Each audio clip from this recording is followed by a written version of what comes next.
We are so back. We are back. How does it feel? With a vengeance. How does it feel to be back?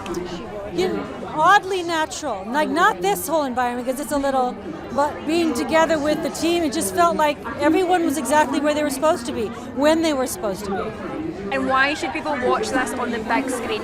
Oh my gosh, because we filmed it for the big screen. There's something about, someone said it the other day, and I'm going to totally mess it up, but they said, people rarely have communal experiences together for the same reason. Like, you go to weddings, funerals, but you rarely have anything else that you go out and enjoy together. And this is something that we hopefully made, that anyone who goes is represented in some way, shape, or form. It's meant to be enjoyed with a big group of people.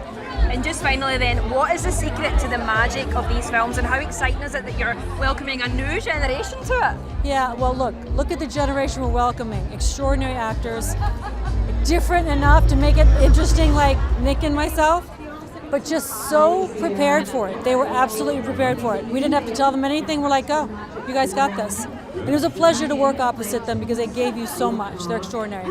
And you've mastered the art of a midnight margarita by now, right? Oh yeah. But there's so many ways to make a margarita. You know, there's just not just a one-off.